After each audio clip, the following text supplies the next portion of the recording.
This hearing of the Subcommittee on Delivering on Government Efficiency will come to order. Welcome, everyone. Without objection, the chair may declare a recess at any time. Also, for today's hearing, Chairman Comer and Ranking Member Connolly will each be recognized for 1 minute after me and the Ranking Member provide our opening statements. I recognize myself for the purpose of making an opening statement. Good morning.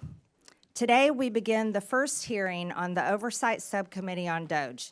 This committee will be laser focused on bringing full transparency to waste, fraud, and abuse within the federal government and presenting the plans to fix the tremendous problems we expose. We as a country are $36 trillion in debt. That is such a stunning amount of money. It's absolutely staggering to even comprehend how we as a people, we as a country, found ourselves here. This is not a Democrat problem. This is not a Republican problem.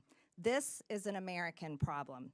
To make it clear for everyone, not only are we $36 trillion in debt, but the compounding interest on our debt is also growing out of control.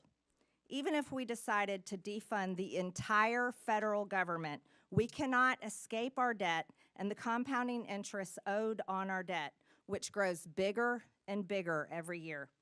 In 2025, interest payments are projected to be $952 billion, which is more than our entire military budget. In 2026, it will be $1 trillion, and by 2035, $1.8 trillion. Over the next decade, total interest payments are projected to be $13.8 trillion. These interest payments don't serve a single American. They don't build a bridge, a road, provide disaster relief, or fund a single part of the behemoth that is the federal government. These interest payments pay our masters who own our debt, and the American people are in debt slavery to everyone who owns our debt. Our crippling national debt and massively growing interest on our debt will destroy us. Not destroy one political party or the other, it will destroy all of us together. It drives inflation, making life unaffordable for Americans struggling to financially survive. It is crippling small businesses struggling to be successful. Our massively growing debt and interest are the chains and shackles harnessed to every American and their children and every generation to come. But first, let us be brutally honest about how this massive debt came to be in the first place. It came from Congress and from elected presidential administrations. And I believe enslaving our nation in debt is one of the biggest betrayals against the American people by its own elected government. The American people's anger over this betrayal is what gave birth to the concept of DOGE, the Department of Government Efficiency. In fact, DOGE became a major part of President Trump's campaign and led to his overwhelming victory in November. Every day, Americans go to work. They run businesses. They have to earn their paycheck. No one guarantees it. And if they don't do a good job, they get fired. They also have to pay their bills, credit card debts, balance their checkbooks, and scrap and save every penny they can in order to plan for that rainy day and hopefully retirement one day. Private businesses only survive on hard-earned income by serving their customers so well that their customers pay them for the services and products they consume. If that business fails, its employees lose their jobs and paychecks, and the owners lose their business and everything they risked along with it. Many go bankrupt in this process and lose everything. No one bails them out. They only survive by excellent customer service and smart financial management. This is the real world that most Americans live, work, and survive in every day. This is the pursuit of happiness, and this is how you pursue the American dream. However, the federal government, government employees, and unelected bureaucrats do not live by the same rules as the great American people and private businesses.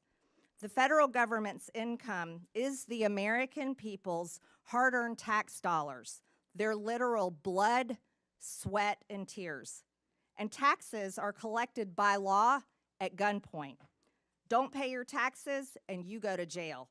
The federal government does not have to provide excellent customer service to earn its income. It takes your money whether you like it or not. And federal employees receive their paycheck no matter what. Whether veterans receive their benefits or not, whether your mail shows up or not, and whether your tax dollars are used to help Americans in need or are sent to foreign countries, for foreign people, for foreign causes. No matter how bad the federal government fails the American people, it still takes your money. It still pays its own federal employees, and it never, ever goes out of business.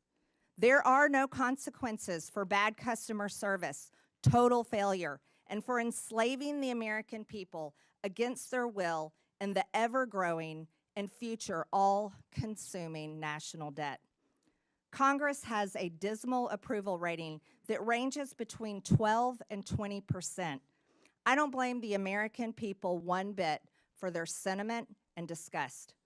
The American people will be watching this committee and how we tackle one of the biggest problems of our time. While we are a committee made up of the opposite far-reaching corners of Congress, we were each elected to serve and represent the American people and how their hard-earned tax dollars are spent. We as Republicans and Democrats can still hold tightly to our beliefs, but we are going to have to let go of funding them in order to save our sinking ship. This is not a time for political theater and partisan attacks. The American people are watching. The legislative branch can't sit on the sidelines. In this subcommittee, we will fight the war on waste shoulder to shoulder with President Trump, Elon Musk, and the DOGE team. This week, we turn our attention to improper payments by the federal government, including in Medicaid and Medicare. I'm looking forward to what we find out and how to solve this crisis. I now yield to the ranking member, Ms. Stansbury, for her opening statement. All right, well, good morning, everyone. Thank you, Madam Chair, and welcome to the very first subcommittee on government efficiency. As was said, this committee is tasked under the Oversight Committee with ensuring that the government and the vital services that it provides, from healthcare to national security, actually work for the American people. And this is certainly a topic that we have worked on for many, many years here in the Oversight Committee, and which I personally have worked on as a former civil servant who worked at the Office of Management and Budget. And in fact, for anyone who has ever worked on these issues, you know that there is ample ground for bipartisan work to make the government work better for the American people and to ensure that it operates in a more efficient manner. And in fact, all of us here on the Democratic side are ready to roll up our sleeves and to get to work. And just last week, I had the opportunity to sit down with the chairwoman and to discuss these very issues and opportunities to work across the aisle.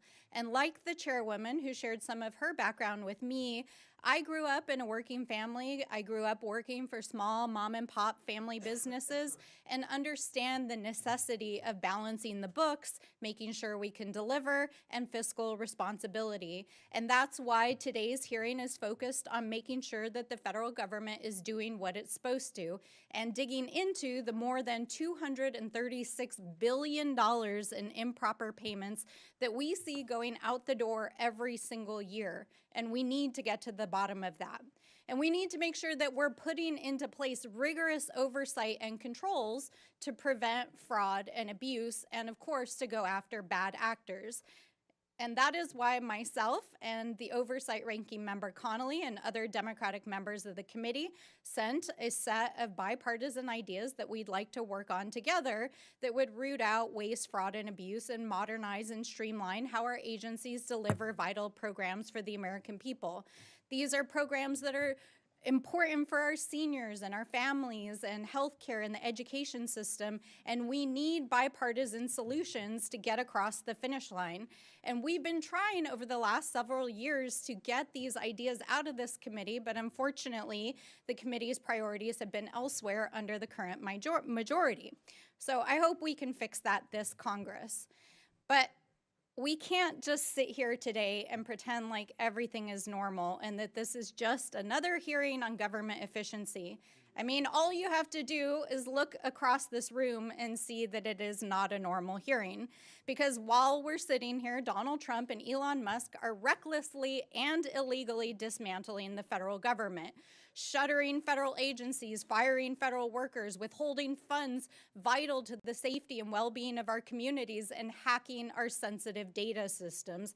In fact, while we were here discussing government waste on the House floor yesterday, Elon Musk was standing behind the Resolute desk in the Oval Office with the president, and the administration was making emergency court appeals to try to unlock his team's access to the Treasury payment system, which they claim they are using to study improper payments, which is the topic of this hearing.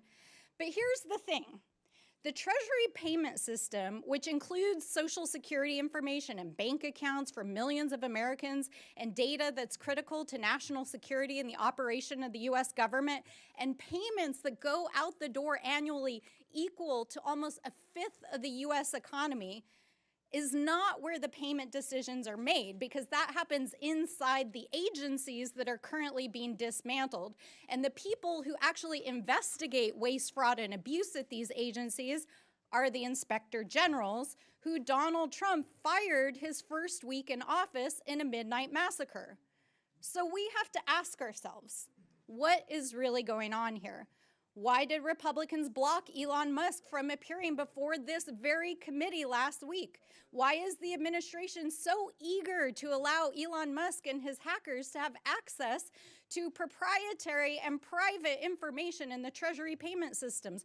Why are our colleagues across the aisle shielding them as they are clearly breaking the law? And why is the vice president trying to rewrite the U.S. Constitution by tweet and undermine the judiciary? So obviously, we're in the Oversight Committee and we have a lot of questions, and so do the American people, especially while our colleagues across the aisle are trying to scoop up the savings from the dismantling of these agencies to pay for the largest permanent tax break in American history for billionaires and the folks that they're helping on their side of the aisle. So let me close by saying this directly to Mr. Elon Musk.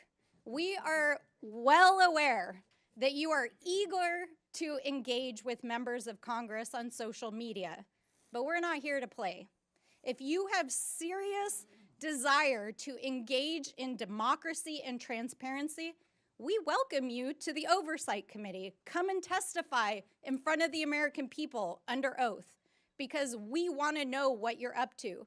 So if you're interested in talking to us, then please join us here in the People's House in the House of Representatives.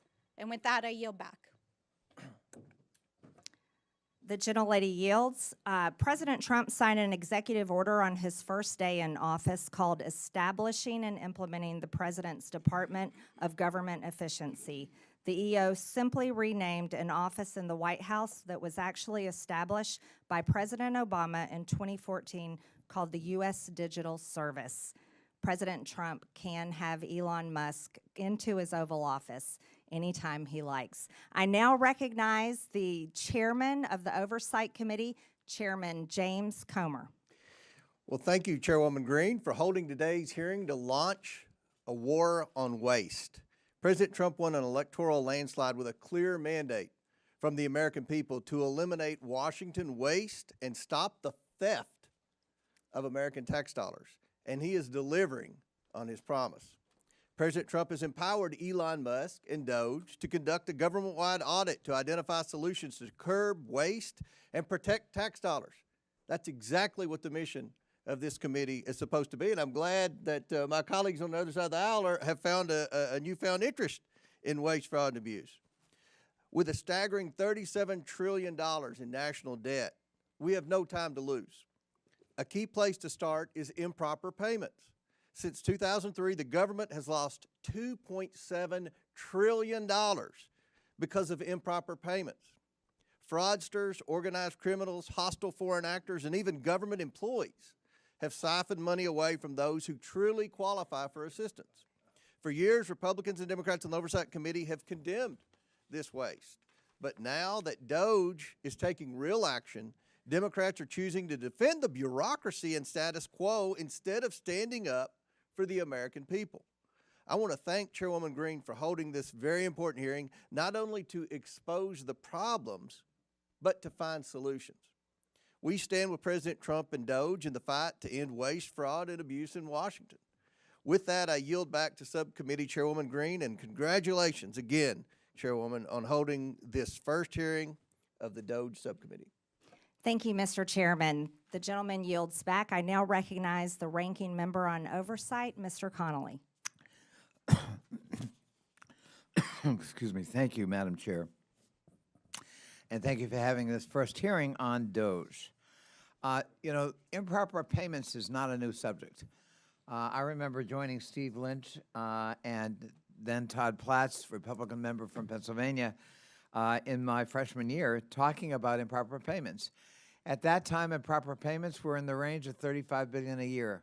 They're now in the range of $280 billion a year. And times 10, we could cut almost $3 trillion from the debt if we addressed improper payments in a deliberative way, which GAO has called for in the high-risk category for years. We can also, secondly, enforce the tax code. It's estimated that at least $500 billion a year is left on the table uncollected but owed because of lack of resources in the IRS. Again, times 10 is $5 trillion over a decade. And finally, we can modernize federal IT systems, which we've championed for years on this committee. We know that legacy systems alone could save hundreds of millions of dollars a year in operating and maintenance costs. So if we want to be serious about it, let's be serious about it. But the way not to do it is to fire the people charged with the remit of waste, fraud, and abuse, namely inspectors general. President Trump has already now fired 19, including most recently the USAID Inspector General, who dared to warn that we could lose $500 million of food aid because it's in warehouses not being moved because of the funding freeze that was imposed in AID. That's a cost we need to avoid. And for doing his job, that IG was fired. If we want to be serious, we've got to have objective, neutral inspectors general who are monitoring government waste, fraud, and abuse and expenditures. And I think you would find Democrats more than willing partners in that kind of enterprise if we're going to be serious. But a wrecking crew, a wrecking crane, a wrecking ball is not going to do it, and we're not going to support that approach to waste, fraud, and abuse in the federal government. I yield back. Thank you. The gentleman yields. The President of the United States has the prerogative to fire anyone that has overseen $36 trillion in debt, enslaving the American people, and rightfully so. I'm pleased to welcome today's expert panel of witnesses who each bring unique experience and expertise that will be valuable to today's discussion. I'd first like to welcome Mr. Haywood Talcove, the Chief Executive Officer for Government at LexisNexis Risk Solutions, Inc. His commitment to customers' needs allows LexisNexis to develop market-leading solutions that have enabled customers to stop fraud, waste, and abuse. Next, we have Mr. Stuart Whitson, the Senior Director of Federal Affairs at the Foundation of Government Accountability. Stuart was previously a special agent in the FBI, a U.S. Army veteran, and now spends his time at FGA advocating to improve welfare, the workforce, and other policy. Next, we have Ms. Dawn Royal, a certified welfare fraud investigator in the state of Wyoming and director for the United Council of Welfare Fraud. She advocates for investigating and preventing fraud of government benefits and has done so over the past 16 years. Finally, we have Mr. Dylan Hetler-Goddett, the Director of Government Affairs at the Project on Government Oversight. Dylan leads advocacy efforts and policy reforms to a wide range of good governance. I thank each of our witnesses for being here today, and I look forward to your testimony. Pursuant to Committee Rule 9G, the witnesses will please stand and raise their right hand. Do you solemnly swear or affirm that the testimony you are about to give is the truth, the whole truth, and nothing but the truth, so help you God? I do. Let the record show that the witnesses answered in the affirmative. Thank you. You may take a seat. We appreciate you being here today and look forward to your testimony. Let me remind the witnesses that we have read your written statement and it will appear in full in the hearing record. Please limit your oral statement to 5 minutes. As a reminder, please press the button on the microphone in front of you so that it is on and the members can hear you. When you begin to speak, the light in front of you will turn green. After 4 minutes, the light will turn yellow. When the red light comes on, your 5 minutes have expired, and we would ask that you please wrap up. I now recognize Mr. Talcove for his opening statement. Chairwoman Greene, Ranking Member Stansberry, and distinguished members of the committee, for over a decade, a silent war has been waged against American taxpayers, not with bombs or guns, but with data and technology. Outdated government systems permit criminals to access unlimited sums of money. During the pandemic, they stole $1 trillion. 70% of those dollars went overseas. Shockingly, it's just not criminals exploiting the system. It's the flawed system itself acting as the accomplice. If left unchecked, the U.S. government will continue to lead the world in funding cyber criminals. This is a data and technology problem, and it demands a data-driven response. Criminal syndicates have turned benefit programs into their personal ATM machines, exploiting those in need who wait months for benefits that may never come. These ruthless crooks use our money to fund child trafficking, disperse drugs in our communities, and terrorism. For years, criminal networks have stolen personal information from the public and private sector. They exploit real identities to manipulate antiquated government systems, siphoning off billions in taxpayers' hard-earned money. We continue to pay benefits to deceased and incarcerated individuals, direct money to bad actors flagged on the do not pay list, and overlook duplicate Social Security numbers by not following best practices. During the pandemic, a simple cross-check of PPP loan recipients against IRS records would have exposed massive fraud and prevented payments to transnational criminals who sold their quote-unquote sauce on the dark web. To stop this, we must reclaim control of our systems, not just from the criminal syndicates, but the flawed systems enabling them. Smarter technology, data, and identity verification are not optional. They are necessities to protect taxpayers and ensure aid reaches those who truly need it. Now, the use of AI is fundamentally changing society, but in the hands of criminals, it has become a weapon. Lawbreakers are now using it to supercharge their war on taxpayers. They use AI to create fake identity documents that pass biometric verifications. Bots flood portals with thousands of fraudulent claims per second, and deep fakes that mimic real applicants bypass the outdated NIST 863 standards from 2017. Honest and deserving people seeking access to government benefits suffer through endless application forms that are nearly impossible to navigate. But criminals from Russia, China, and Romania gain access with ease. The private sector has fraud rates below 3%. Meanwhile, the public sector operates at a 20% fraud rate. The solution is clear. It's already used every day to protect consumers. You seamlessly interact with your bank through an app that verifies your identity in milliseconds. There's no excuse for the government to lag if we do the following. Number one, implement identity verification on the front end. Criminals should never receive a dime. Eliminate self-certification. No more honor system for billion-dollar programs. And continuous auditing. Keep verifying because criminals never stop adapting. Pay and chase does not work. Of the $250 billion stolen in pandemic unemployment fraud, less than $5 billion has been recovered. The idea in government that you cannot have speed and security is fiction. I urge Congress to consider making the following legislative changes. Number one, update the 1974 Privacy Act to allow for data sharing and matching. Number two, fund a budget for fraud prevention in each appropriation bill. The USDA spends 1/20th of 1% on fraud prevention. Mandate that individuals caught stealing from entitlement programs pay hefty fines and are removed from the program permanently. And finally, eliminate broad-based categorical eligibility.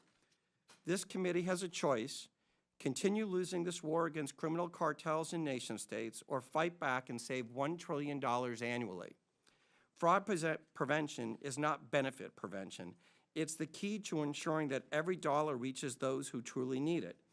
Hardworking Americans rely on these programs not just to survive, but to build better lives for their families.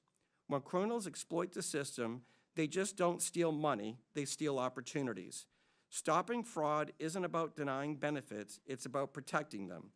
This crime has two victims. The first are the taxpayers, and the second are those seeking benefits. The fraudsters, cartels, and criminal syndicates are watching this hearing, I'm sure of it. It's time to show them that America will not fund its own destruction. Thank you, and I look forward to your questions. Thank you, Mr. Talcove. I now recognize Ms. Royal for her opening statement. Good morning, Chairwoman Greene, Ranking Member Stansberry, and committee members. My name is Dawn Royal. I'm a certified welfare fraud investigator, two-term past president, and a current director of the United Council on Welfare Fraud. The United Council on Welfare Fraud is a national professional organization dedicated to protecting the integrity in our nation's public assistance programs. We are the only national organization singularly focused on the detection, prevention, and prosecution of welfare fraud. For too long, agency bureaucrats have pitted citizens' access to welfare programs against the integrity of those programs. Access versus integrity should never be an either-or dichotomy. We can all agree that access to public assistance is crucial. America's citizens should not be hungry or deprived of medical care because of their inability to pay. However, making sure vulnerable citizens have access to these welfare programs should not mean that we simply turn a blind eye to integrity. We do not pursue the prevention, detection, and prosecution of if we do not pursue the prevention, detection, and prosecution of fraud, taxpayers become the victims as the welfare programs become slush funds for anyone wanting to supplement their income with SNAP benefits, absolve themselves from the financial responsibility of medical bills, and using Medicaid to further taxpayer exploitation by taking advantage of cash assistance, energy assistance, child care, and other social welfare programs. One example of a welfare fraud is a case that I investigated that was criminally prosecuted last year. The applicant mother failed to disclose her children's father as well as his employment and income on multiple applications she submitted for Medicaid, SNAP, and low-income energy assistance. The co-defendant father worked a steady job, earning a six-figure salary, and provided an enviable lifestyle for his family, including vacations, luxury vehicles, snowmobiles, motorhomes, lavish gifts, including one from the wife to the husband, which was a $1,200 bottle of bourbon. Evidence we presented at trial included a candidate registration forms filed by the defendant father when he ran for town council and later mayor of the town where he declared he lived at the same address provided by his wife on her public assistance programs.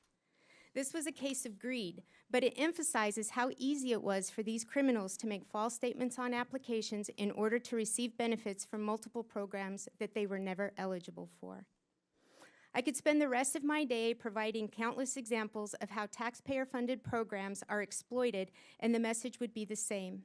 Investigators continue to be hamstrung by antiquated regulations, conflicting directives from federal agencies, and the lack of access to technology. Sadly, investigators have also found themselves at odds with the career bureaucrats who recite watered-down facts about fraud in order to promote their political agendas. Specifically, we can look to the career bureaucrats who have historically claimed that the fraud rate in SNAP is less than 1%. The disregard for the value of integrity is evidenced by the less than 1/20th of 1% of the SNAP budget spent on the prevention, detection, and prosecution of fraud. As part of Medicaid unwinding debacle, the bureaucrats specifically directed states that they, and I quote, cannot recover or recoup the cost of services from a beneficiary, even if they have been found after an administrative hearing or criminal proceeding to have committed Medicaid beneficiary fraud or abuse, end quote. Sadly, it is already apparent that career bureaucrats are not being totally transparent as they attempt to protect spending and broken programs. We fail to understand how mitigating the rampant fraud in Medicaid, SNAP, and other welfare programs stands up or strengthens the welfare programs. Fact is, the opposite is true. Ignoring fraud and gaslighting fraud statistics erodes the very foundations of the programs that are essential to their future viability. There are things this committee can do to help the investigators fighting the war on fraud. Number one, eliminate self-attestation in the application process for all programs. Number two, funding for technology that includes identity verification tools that will help prevent fraud. The current pay and chase model is not sustainable. Number three, immediately implement the National Accuracy Clearinghouse, the NAC, that will provide data to states to prevent duplicate participation in all of the social welfare programs. And four, allocate direct funding with mandates restricting the use of the funding to the prevention, detection, and prosecution of fraud. In closing, we're at a crossroads. Those of us who have firsthand knowledge of the degree in which public welfare programs are being attacked know that reform is absolutely necessary. Reform to the recipient application process, the billing process in Medicaid, and how SNAP benefits are processed, and how providers and retailers are authorized. We thank you for the opportunity for UCOF to participate in this hearing. We feel that the investigators who are on the front lines fighting the daily battle against the war on fraud need to be at the table and participating in the development of action plans that will make a difference in protecting the programs and defending the taxpayers.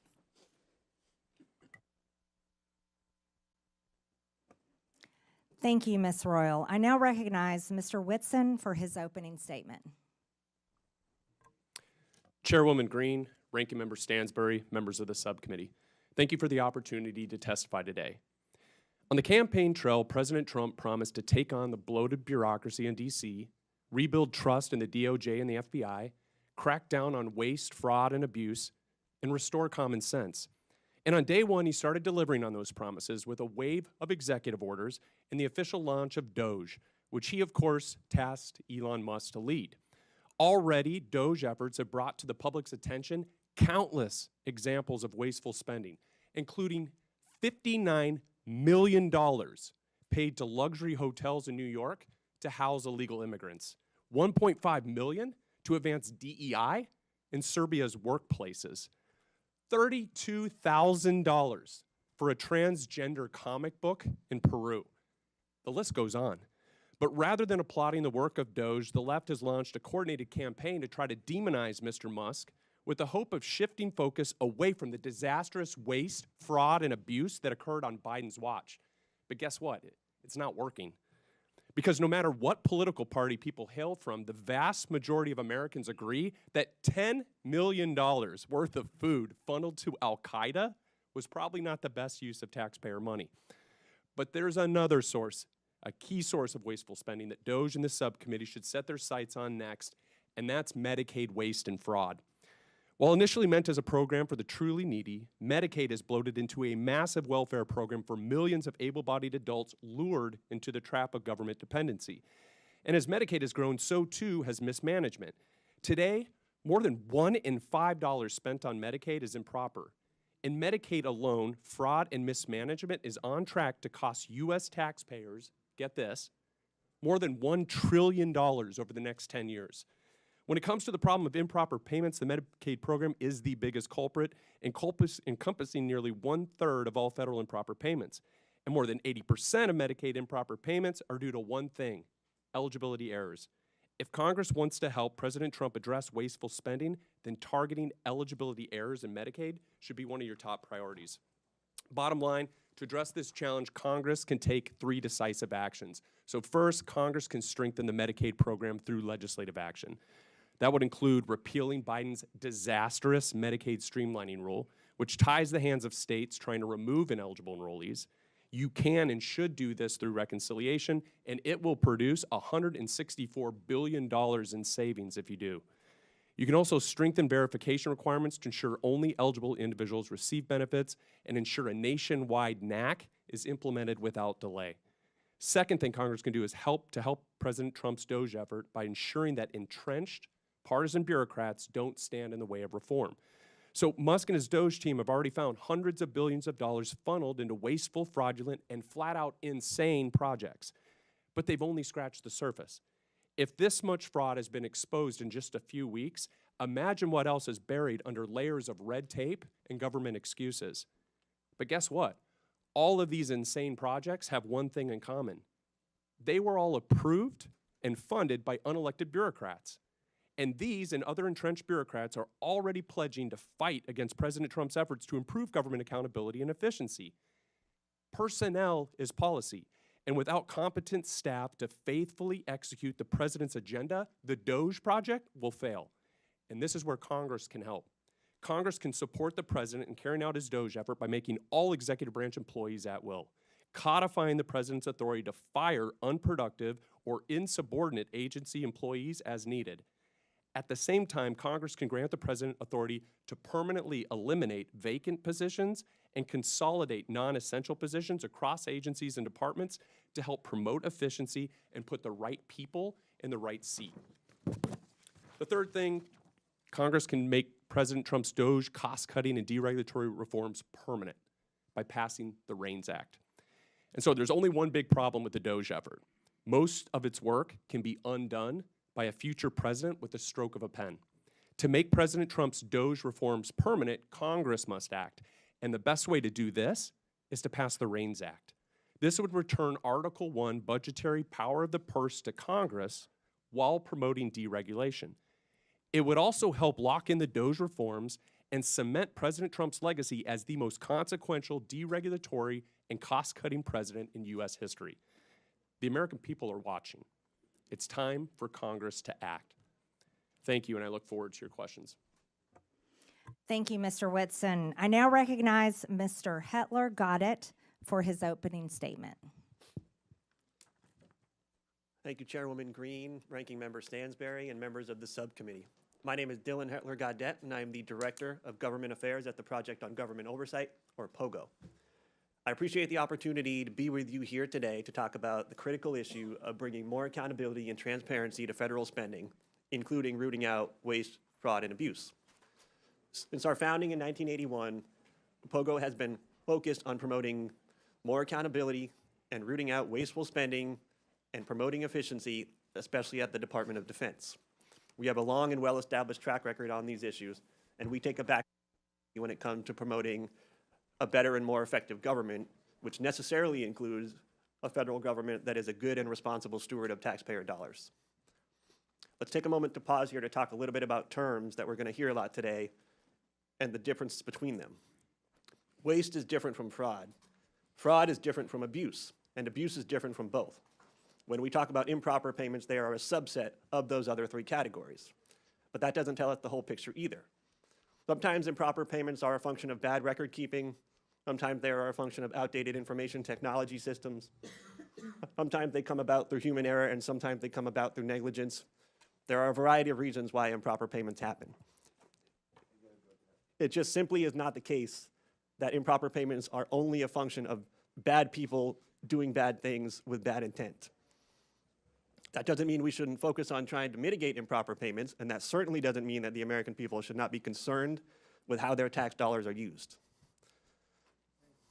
The good news is that there are some time-tested solutions and tools to help mitigate these problems. For example, when we think about the independence of inspectors general, we're talking about a resource that is extraordinarily valuable to the American people. In fiscal year 2023 alone, inspectors general identified over $93 billion worth of potential savings to taxpayers. Whistleblowers are also an incredible resource to the American taxpayer. Through the IRS's whistleblower program alone, billions of dollars have been recouped from tax cheats since the inception of that program in 2007. Whistleblowers have also played an instrumental role in helping the Department of Justice pursue False Claims Act cases that have resulted in billions of dollars in reclaims settlement costs. It seemed to me that if an administration were serious about wanting to root out waste, fraud, and abuse, they would support and resource whistleblowers and inspectors general. They would not demonize them, and they would certainly not fire them en masse in an unlawful midnight purge. There are other reforms we can think about too, reforms that are more technical, but just as important. Key statutes such as the Federal Funding Accountability and Transparency Act, the Data Act, and critical platforms like usaspending.gov were really important improvements and innovations when they came about, but they are in need of overhaul and reform. Currently, the status quo is that we have an extraordinarily hard time tracking federal dollars from end to end. This is due in large part to a broken chain of data collection, of reporting information, and the ability to monitor and track in real time what is happening with federal dollars. This informational black hole is where a lot of impropriety happens. It's where waste, fraud, and abuse live. And yes, this is where improper payments often happen. But more importantly, we also don't have a good, clear, and consistent way of understanding what is happening with tax dollars at the end point. What is the impact that we're having? What is the return on investment that we're having? We now have an annual budget of close to $7 trillion a year. We can't say with any degree of clarity and consistency what we're getting for all of that money. We have some more good news, though. There are bipartisan efforts, and there have been for years, to try and clean up this situation. We at POGO have had the privilege and pleasure of working on some of those initiatives. We were a part of the Federal Taxpayers' Right to Know Act being passed into law just a couple of years ago, which created for the very first time a program inventory of all the programs in the federal government, and that would be available to the public. We have worked with a member of this very committee, the House Oversight and Accountability Committee, to introduce a piece of legislation that would bring more transparency to federal subaward reporting. We have supported and endorsed multiple pieces of legislation that take direct aim at the improper payments issue. We also have additional ideas that don't yet have congressional champions. One proposal is to clean up and modernize and standardize the award descriptions that are available in USA Spending to make them more useful and relevant. We have another proposal to harmonize the amount of data and information we collect between contract spending and non-contract spending. We stand ready, willing, and able to work with anybody who wants to work with us on these common sense solutions. Lastly, I want to put in a quick word for Congress. Yeah. And specifically, I want to The gentleman's time has expired. Apologies. Yes. I can't see the flashing light. That's okay. Thank you, Mr. Hetler. Got it. We appreciate your testimony. I now recognize myself for 5 minutes of questions. I'd like to thank our witnesses today for your testimonies and the suggestions that you have brought before this committee. I'd also like to thank Chairman Comer for this opportunity to chair the Historic Oversight Subcommittee on DOGE. Americans are shocked to learn that $2.7 trillion of their hard-earned tax dollars have been stolen or wasted in improper payments since 2003. You see, in the private sector, companies can't continue to run if they keep employees that allow waste and abuse with their resources. But that has continued for decades here in the federal government. Mr. Talcove, do private sector companies have a lower rate of improper payments than the federal government? Yes, the fraud rate that the criminals are taking advantage of in the public sector is around 20%. In the private sector, it's around 3%, and it's really because the tools that are used in the private sector aren't used in the public sector. Front-end identity verification, self-certification, and then finally making sure that individuals are who they say they are. If we start using these tools, you will see the fraud rate go down dramatically, because for the most part, this fraud isn't taking place by real individuals. It's individuals whose identities have been stolen on the dark web. They use that information pretending to be somebody else, and because of the antiquated systems, processes, and technologies in place in government programs, they're able to steal at scale. Right. So, Mr. Talcove, we would say that private companies that pretty much have to exist on a 20% profit rate, they're not allowed. They can't continue to be successful if they were to allow their customers' data to be stolen like that and used by criminals. However, the federal government, who can continue printing checks and continue in operation, never fixes its problems because it can't be forced to go out of business. Would you agree with that? Yes or no? Yes, one of the things I noticed during COVID was the criminals learned that government was the mark because it never runs out of money. And they focus on it at scale, and then the likelihood of getting caught is virtually zero. I think it's outrageous for Americans to know that their identity can be stolen and then used for child trafficking, drug trafficking, and terrorism, like you stated in your opening statement. Ms. Royal, your testimony states that many programs operate under essentially an honor system in which applicants need not verify their identity, income, residency, or other key eligibility factors. You call this a trust everyone instead of a trust by verify approach. Does this mean the federal government in some states are giving out billions of dollars to individuals without verifying who they are or whether they meet program eligibility requirements? Yes, ma'am, that's correct. That's outrageous. Do states have enough incentive to prevent fraud and to recover improper payments? No, and in fact, states are hesitant to spend their state dollars to protect federal dollars. Would greater investment in program integrity efforts yield a positive return for taxpayers? Yes, it could easily be self-funding. Amazing. Mr. Whitson, your testimony states that both the Biden and Obama administrations issued rules and guidance that made it harder for states to verify eligibility for Medicaid. You say that repealing Biden's Medicaid streamlining rule would save $164 billion over 10 years because the rule restricts eligibility verification that states can perform. Can you explain why this rule is so costly? Yeah, so the rule does a number of things, but for instance, it prohibits states from verifying eligibility more than once a year. So for non-disabled folks to just go in and look and say, hey, are you still eligible for the program? It says you are forbidden from doing that any more often than once a year. And so obviously people's lives change, and so they may become ineligible, and so it's designed to keep them on the program. Another thing, it prohibits in-person or phone interviews to verify their identity. So people apply for it, and then the person on the other end says, well, I just want to call and make sure this is a real person, not someone in another country or whatever. The rule prohibits that. And so there's a number of other provisions. It also opens a lengthy reconsideration periods, and this is where illegal immigrants are able to obtain the benefits. And so basically it says once you get these benefits, you can't interfere with it for a 90-day period or longer. And so there's a number of horrible things. But. So we can't verify if someone is illegal or legal receiving benefits. Just to correct that, yes or no? You have to wait a state has to wait at least 90 days. And actually what we're seeing is it's led some states to wait as long as 13 years.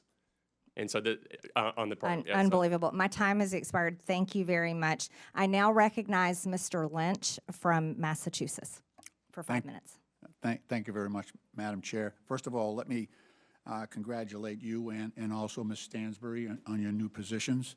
And I want to thank the witnesses for your testimony. We've already heard some good ideas about how to work together. And Mr. Headquartered, I, for one, would be most open to working with POGO and trying to work on some of the legislative ideas that you have to actually get at some of this waste, fraud, and abuse.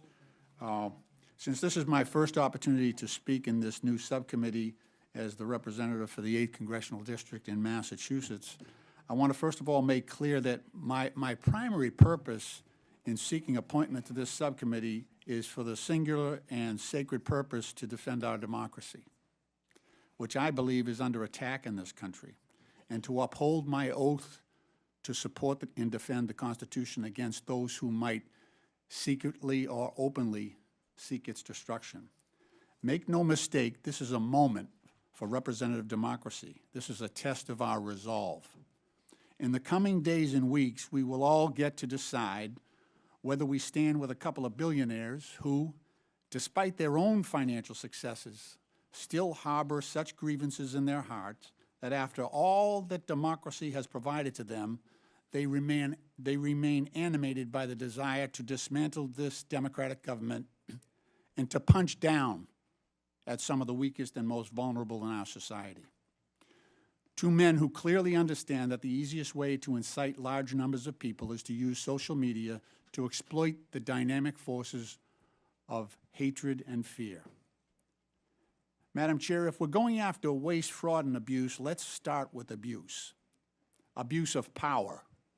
As of yesterday, there were 55 lawsuits under consideration by the federal courts across our nation as a result of Elon Musk's and President Trump's unlawful acts. Many of those lawsuits have already been sustained by the federal district courts and orders have been rendered to undo those unlawful acts. But this is just the beginning, and Congress has an important role to play, and I, for one, look forward to that opportunity. This is a moment of great consequence for our country and for our democracy, and I remain grateful to the good people of the 8th Congressional District of Massachusetts who sent me here. Mr. Hetler-Gaudette, again, happy to join you on some of your efforts. POGO has worked very closely with our IG community, is that right, the Inspector Generals? Yeah, that's correct, Congressman. I know your work is very much similar to what we ask our Inspectors Generals to undertake. I want to ask you, what do you think? So in the most recent report from the Inspector Generals, and this is the Council of the Inspector Generals, a nonpartisan group on integrity and efficiency in government, they identified more than $93 billion in potential savings. So the first thing that President Trump did coming into office was to fire 17 agency inspectors general. What can you tell us from POGO's standpoint? What does that do to our ability to identify and root out waste, fraud, and abuse? Thank you, Congressman. I would say, to put it simply, it completely undermines our ability to root out waste, fraud, and abuse. Inspector General exists for essentially one purpose, and they were originally created in the immediate aftermath of Watergate, and I think you all probably do not need me to give you a history lesson at all on what happened in the Watergate era. There's a reason they were created at that time, because there was a lot of waste, fraud, and abuse happening, and there were not cops on the beat that were internal, that were independent, that were situated in agencies to be able to find these things and expose them and do something about them. That's what Inspector General exists to do. So it's completely anathema to, I'd say anathema to any stated mission to find cost savings and to root out waste, fraud, and abuse, to fire Inspector General and to undermine them. It makes no sense. Those two things do not add up. Thank you very much. The firings that occurred on the when President Trump came to office included the Special Inspector General for Afghan Reconstruction, Mr. Sopko. I actually did over 20 trips to Afghanistan working with him. He actually uncovered $4 billion in savings in rooting out American taxpayer waste being conducted in Afghanistan. The IG at the Department of Defense, the agency. The gentleman's time has expired. Okay. Thank you, Madam Chair. I yield back. Thank you. Okay, Appreciate thank you. that. Thank you. I now recognize the gentleman from Texas, Mr. Cloud. Thank you, Madam Chair. For far too long, D.C. politicians have gotten away with measuring their personal value and worth by how much of other people's money they give away. And for far too long, they self-righteously have opined that the spending was for altruistic purposes given out of care and compassion. For far too long, they've been more concerned with looking like they cared than having enough care and concern to actually do the due diligence to ensure that the tax dollars were being used wisely and effectively. And for far too long, those of us who've worked to uncover waste, fraud, and abuse have had to deal with what amounts to an unconstitutional fourth branch of permanent bureaucracy that has too often worked to ignore, obfuscate, delay, and frustrate our efforts to bring transparency and oversight. Over the last few weeks, the DOGE effort has begun to uncover not only how massive the waste, fraud, and abuse is, but also the extent at which D.C. politicians and too many obstinate bureaucrats have coordinated to create what is essentially the largest money laundering scheme in history.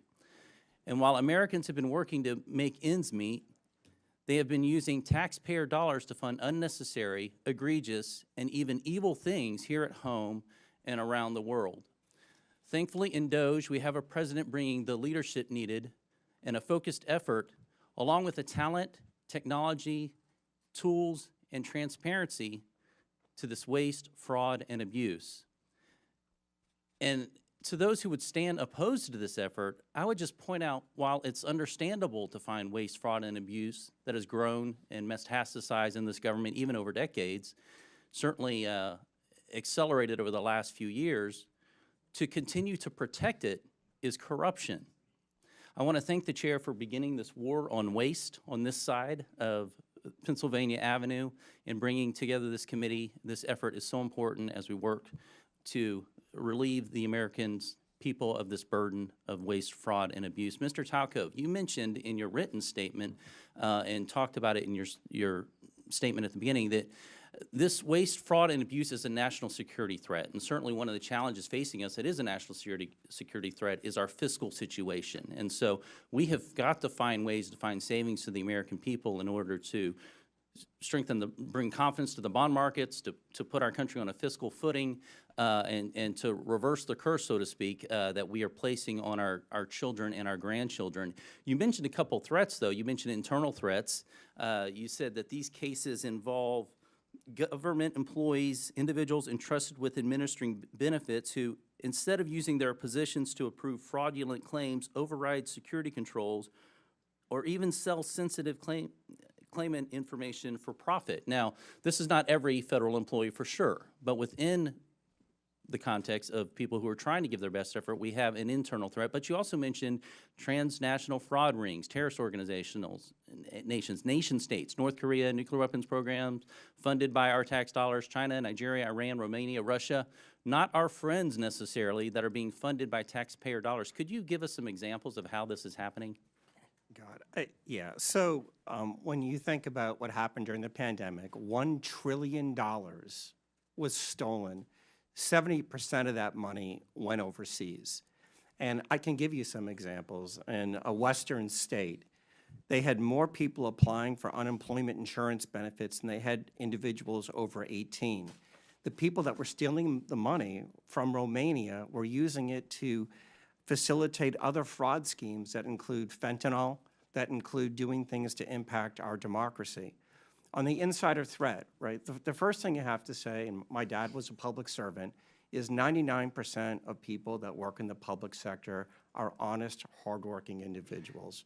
But there are some, and what you need is data and technology to root that out. There were examples during the pandemic. There were some examples even of last week where people got into the Medicaid system in a Western state and stole $50 million in less than 4 months. So you have to have these controls in place, right? These aren't individuals stealing, Mr. Cloud. These are organized criminal groups, both domestic and transnational. That, as you mentioned, taxpayers are being forced to fund the demise of our own country. Mr. Winston, I wanted to ask you, because there's a lot of talk about reconciliation right now. You mentioned Medicaid and what could be done to bring a pretty substantial amount of savings, and this is without affecting those who truly need Medicaid and for what the purpose of the program was extended for. Now, The gentleman's time has expired. hopefully, Does the witness want to answer the question? No, Just only to quickly. say that, yes, there's a tremendous amount of savings that can be found from the streamlining rule, but also work requirements in the program is another big area that can be done in reconciliation, and that's could save a significant amount as well, $241 billion in federal spending over 10 years. thank you. Thank you. Thank you, Madam Chair. You're welcome. I now recognize the gentleman from California, Mr. Garcia. Well, thank you. Thank you to all of our witnesses for being here. And I want to just start off by making something clear. I think we're all here to fight against the lies, the corruptions, and the attacks on our social safety net. Now, we should in no way be cooperating with House Republicans who want to shut down the Department of Education and destroy Medicare and Medicaid. And we should not stand by as the richest man on the planet gives himself and his companies huge tax cuts while the American people get absolutely nothing. Now, I find it ironic, of course, that our chairwoman Congresswoman Greene is in charge of running this committee. Now, in the last Congress, Chairwoman Greene literally showed a dick pic in our oversight congressional hearing, so I thought I'd bring one as well. Now, this, of course, we know is President Elon Musk. He's also the world's richest man. He was the biggest political donor in the last election. He has billions of dollars in conflicts of interest, and we know that he is leading a power grab, also abided by and encouraged by Donald Trump and, of course, the chairwoman, Congresswoman Greene. But I also want to run through what DOGE actually is going to do. It's a demolition plan that's going to run through our government. DOGE is trying to abolish the Department of Education. That means opportunities denied to kids. It means you're ripping away opportunities for children with disabilities who are dependent on this money. You're also halting medical research, which is also critical, which we have to also stop. The idea that we're going to eliminate or destroy the Department of National Institutes of Health, NIH, is crazy. Let's talk about the Department of Labor. We're talking about protections for working people across this country, where people can actually complain about abuses their companies are making against them and their coworkers. Workers are now going to be in danger. And let's also talk about the Consumer Financial Protection Bureau, another huge issue for us. Think about the scammers and fraudsters that will be empowered across this country because Elon Musk wants, essentially, these companies have more power over consumers and over people across this country. Look at the Centers for Centers for Medicare and Medicaid Services. That is actually what's being discussed partly today. Healthcare, we're talking about being denied to millions of poor people, working class people across this country. And now, of course, they're on to their largest target, the U.S. Social Security Administration. We're talking about the destruction of the actual social safety net in this country. We know that 1 in 5 Americans collect Social Security, seniors, disabled people. This entire plan is about hurting the American social safety net and destroying our institutions. And it's important that we actually call out what is happening at this subcommittee. This is not about working with the richest man on the planet. This is actually about empowering. This committee wants to empower the richest person in the world to hurt people so they can take all of this money that they so-called want to save and then give it to themselves, their companies, and their billionaire friends. That is the attack that is happening in this committee and across this country, and it's important that we call it out. We also know, of course, that Elon Musk is sending his unqualified DOGE staff to carry out this agenda across all these agencies. And in some cases, actually teenage staffers. No accountability, no experience, and problematic records. They're trying to rob you, and they're probably a minor. Thank you, and I yield back. The gentleman yields, and I now recognize the gentleman from South Carolina, Mr. Timmons, for 5 minutes. Thank you, Madam Chair. I find it sad that my colleagues across the aisle can't take this seriously. We have $36 trillion in debt. We run an annual almost $2 trillion deficit. When I got elected 6 years ago, we had $21 trillion in debt. So in 6 years, we've added over $15 trillion to the debt. And guess what? President Trump ran on fixing this problem. President Trump told the American people he would right the ship financially, and he said during the campaign that Elon Musk was going to be the person to lead this charge. The man that has turned business after business around, he's the richest man on the planet because he succeeds at his endeavors, and that's why President Trump has appointed him the head of this effort. This is a very serious problem, and it's incredibly hypocritical that my colleagues across the aisle are complaining about this because Joe Biden signed his name and wanted the American people to believe that he had the ability to forgive $250 billion with a signature. Guess what? Supreme Court ruled he did not. That's our system of checks and balances. The President, Biden, he clearly was experiencing cognitive decline. He didn't even have the ability to be charged with a crime as determined by his own Department of Justice. But he signs his name and he thinks it gives a $250 billion away, redistributes taxpayer dollars. It's just crazy that we can't come together to address the greatest national security threat facing this country, our debt. Now to the task at hand, Medicaid fraud. Mr. Talcove, if we implement enhanced identity verification and enhanced income verification, what will happen? How much money will we save? You'll save hundreds of billions of dollars. Identity verification, elimination of self-certification, and monitoring beneficiaries will prevent these transnational criminal groups from accessing those systems at scale so legitimate people who need the benefits can get them in a timely fashion. So we're going to get actual benefits to people, to American citizens that are in need faster, because if you do it electronically through web-based, like they did in Missouri, where the pilot program saved almost 20% of Medicaid dollars. So all we have to do is adopt what has already been proven in Missouri, and we'll save 20%. To the people out there listening, we spend almost $900 billion every year on Medicaid. And if 20% of that is saved, that's almost $200 billion. We got a $1.8 trillion annual deficit. We just knocked off $200 billion. Let's keep this train going.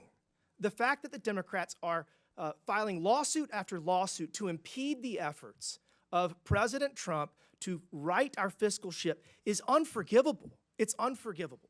Mr.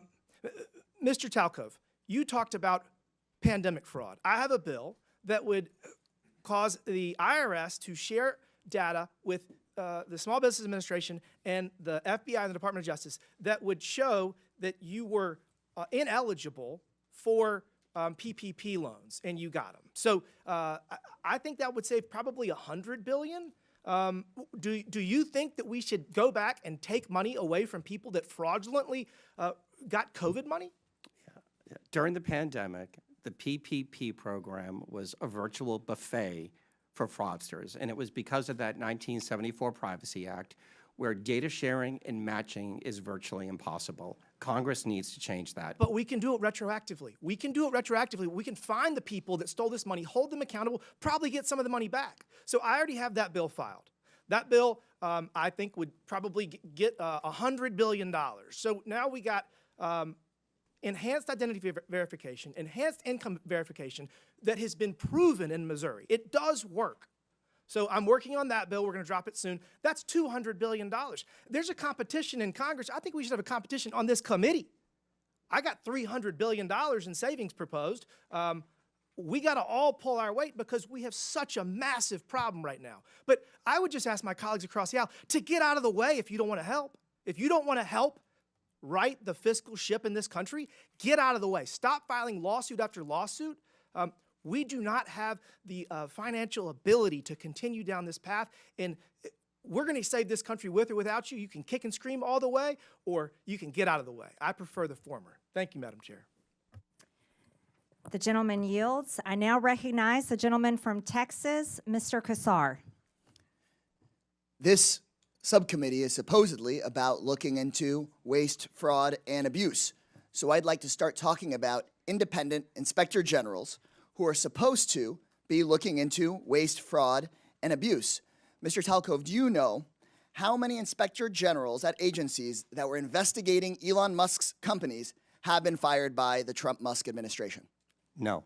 It is 5.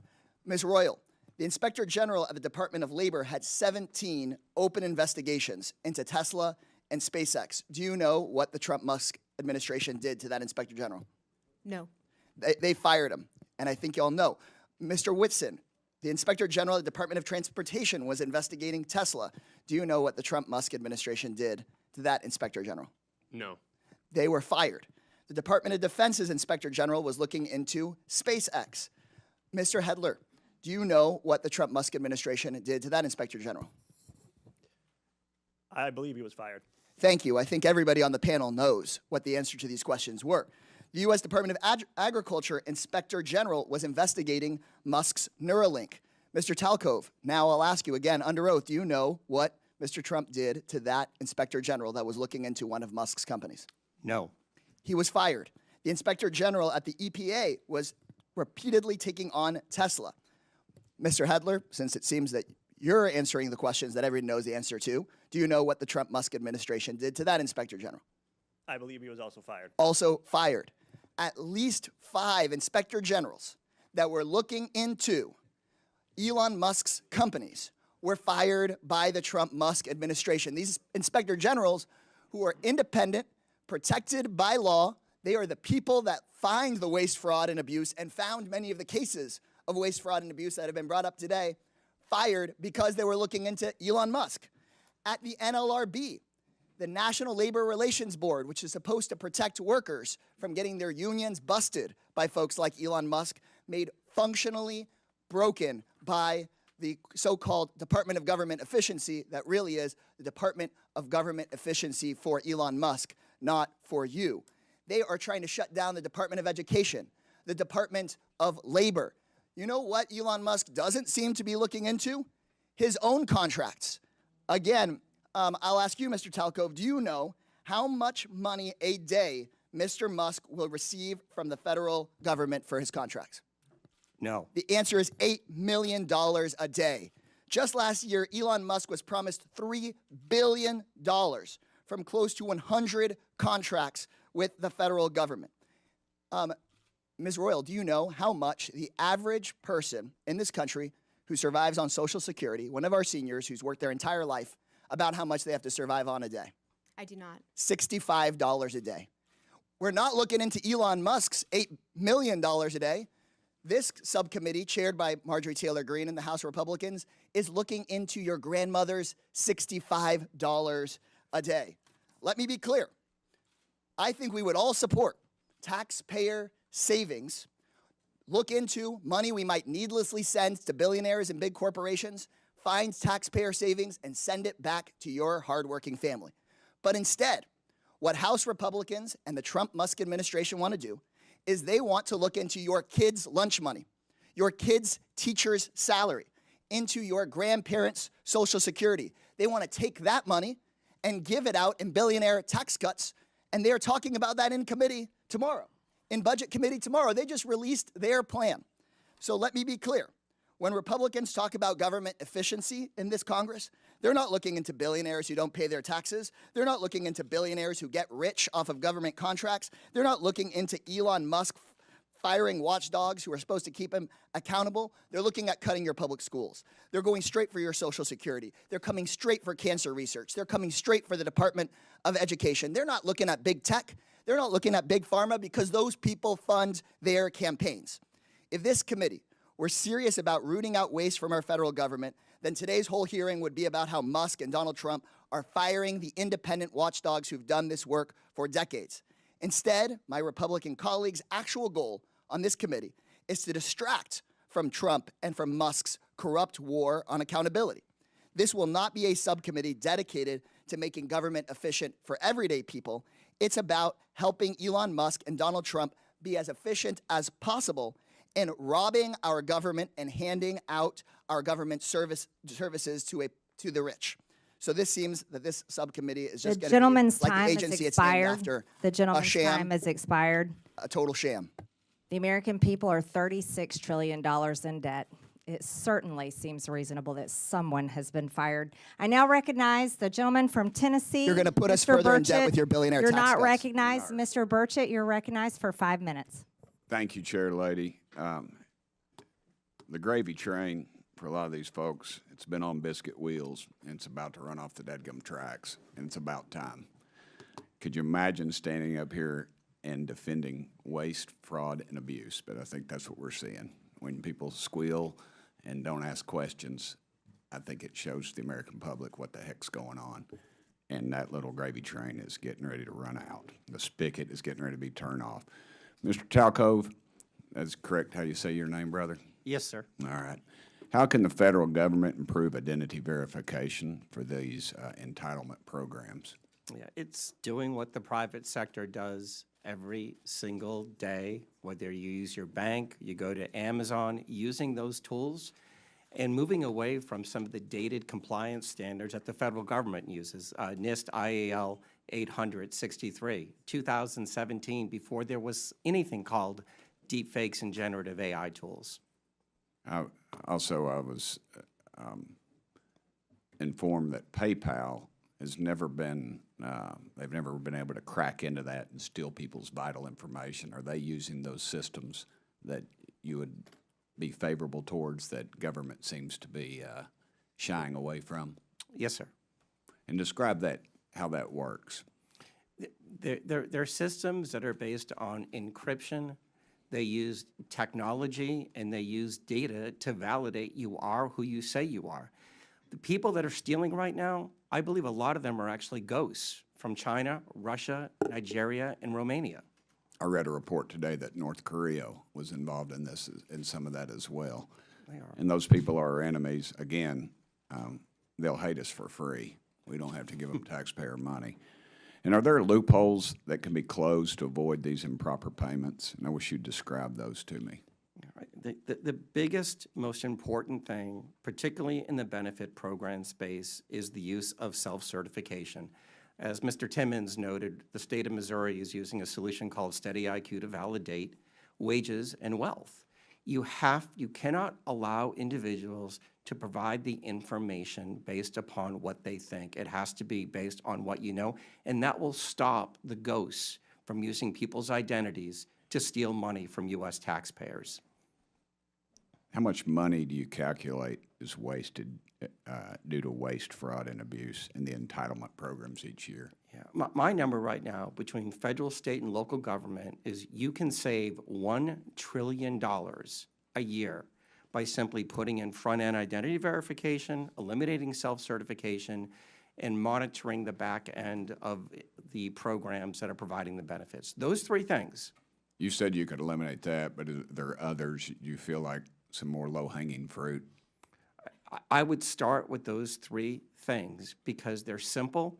That'll take that 20% fraud rate that you're seeing in the public sector down below 5%. Chair Lady, I would suggest that we adopt Mr. Timmons' legislation and get that out of the committee as fast as possible. What actions also could Congress take to fix these problems quickly? Yeah, I think the first thing is updating and redoing the 1974 Privacy Act. That is virtually impossible to do data matching. It's very difficult to have data shared. And when you look back at the pandemic, data sharing and data matching would have stopped probably 50% of the $1 trillion that was stolen from taxpayers. Do any of y'all like to add anything to that? Congressman, I would just add that rather than accepting self-attestation, that states should have to be required to actually verify people's identities. And here's the key part: before they get enrolled, they shouldn't get enrolled and then eventually come down later on down the road. It's amazing to me. I have a doctor's appointment back in Knoxville, and the verification process is very extensive. It's more so than the federal government requires for any of this. What type of computer systems are these agencies using, and do they need updating? They're using very dated technology, but they're also burdened. I look at the USDA, 6.2 million words in a 10,000-page document that shows how to implement the rules of the program. Nobody can figure that out. So one of the things that I think has to happen is the simplification of these processes and systems, and then just use the technology that we use every day in the private sector. Okay, thank y'all so much for being here. The gentleman's time has expired. Thank you, Chair Lady. I now recognize the gentlewoman from Texas, Ms. Crockett, for 5 minutes. Thank you, Madam Chair. And Mr. Talcove, I'm just going to go ahead and pick up where you left off really quickly. Just to be clear, the upgrades that you're talking about as it relates to our data processes, these aren't things that would be free, are they? They would cost some kind of money. Not looking for a number, but they will cost, correct? Some are free and some would cost money. Okay. All right. So I just want to leave it there because we've had a number of these hearings. So I do want to be clear, before the Trump administration came in, This committee did exist in the form of the Oversight Committee, and our task is to root out waste, fraud, and abuse. In that vein, we had a number of hearings, at least last term. I can't speak for any other term as I'm only in my sophomore term, and we dealt with improper payments. And interestingly enough, our chairwoman, who is so passionate about this today, she missed every single one of those improper payment hearings. But just to be clear, I was there, so I don't want anyone to believe that Democrats just come to work and don't plan to do work. In fact, I'm trying to figure out exactly what it is that the Republicans believe our job is, because right now they have relinquished their constitutional duties over to an unelected bureaucrat, someone who no one went out to vote for. And absolutely, he is occupying the Oval Office, as we saw yesterday. And that is a first for me, to see someone occupying the Oval Office who's never actually been elected to the Oval Office and actually answering more questions than the person that allegedly got elected. But for whatever reason, this is the first time we're having a DOGE subcommittee hearing, and that guy's not here. Instead, we have y'all. So I do want to thank you for coming. But I will say this. It's also interesting to me that in the first few days of DOGE existing, we know that they are trying to get rid of the Department of Education, USAID, Consumer Financial Protection Bureau. They're laying off FAA workers. They are going after the FDA, the CDC, the HHS, the FBI agents, and they're talking about getting rid of FEMA. And they brought y'all in. And I am going to say that I actually was shocked that there was only one person that seemed like he was an overt Trumper as you laid out your opening remarks, because I anticipated that at least one of y'all would say, yes, what Elon is doing is exactly what we would prescribe. But instead, I will applaud you because you actually were focused. You talked about what the American people are looking for us to do. We've actually consistently on this side of the aisle promoted this idea of making investments into technology so that we can do things such as, say, look at the Department of Defense. The Department of Defense that takes up approximately, 50% of our discretionary income or our discretionary spending. Approximately 50% goes to Department of Defense. Department of Defense has not been able to pass an audit in the last 6 audits, and we're not talking about pennies. I understand that we want everything to be perfect, and if we could get all waste, fraud, and abuse out, that would be fantastic. But let me talk about the big numbers. The big numbers are on that side. When we look at, say, our entire workforce, our federal workforce, as we're trying to somehow fire all of them, they don't even make up a total of 5%. It's even less than that when we look at our budget. But let's talk about defense.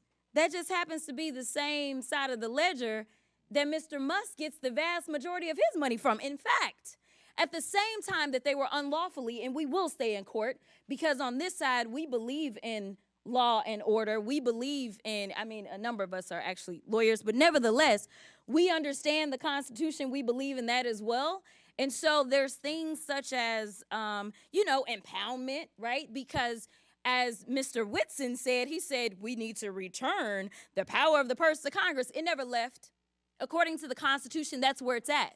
Now, I know that people are confused right now because for whatever reason, we had a guy that went in, and you talk about people invading our data. Listen, people said that they were upset about TikTok, but I'm upset about the guy that runs Twitter, who for sure is doing nefarious things, because I don't understand, if you are trying to conduct audits and figure out where the waste, fraud, and abuse is, I don't know why you would go to some tech guy. In fact, it was only techies that were sitting there at inauguration. We didn't have auditors. I would welcome auditors to come in and do forensic audits. In fact, he sat there in the Oval Office yesterday and he admitted that he was lying, and he was using his propaganda machine to do it when he said that we sent millions of dollars to Gaza for condoms. That was a lie. So let me tell you something. The we gentlelady's time has expired. And it is time for the us gentlelady's to do our time job has expired. and rein in this rogue actor known The as gentlelady's Elon time Musk. has expired. I now recognize the gentleman from Missouri, Mr. Burleson.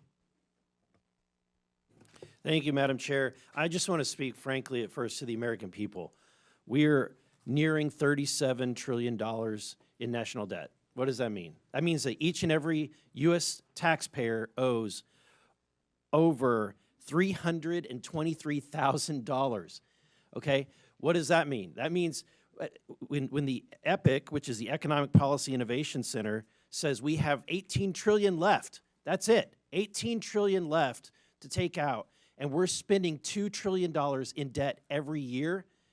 Folks, we're at the precipice of a debt, we're like a debt cycle. We are literally at a point in which the dollar will be worth nothing. What does that mean? And we know Social Security goes bankrupt in 8 years, right? Medicare goes bankrupt in 10 years. And then 15 years from now, the dollar is completely devalued and worth nothing. So what does that mean? That means your pension, the money in your bank, your savings is nothing. It's worthless. So what are we doing? We're trying to save this country. We're trying to save your pensions. We're trying to save your bank accounts. We're trying to save this country for the next generation, and it would be nice if we had help. But instead, we have people that are fighting us on this. And I think that I would hate to be in the Democratic Party right now because you're in a really bad bind.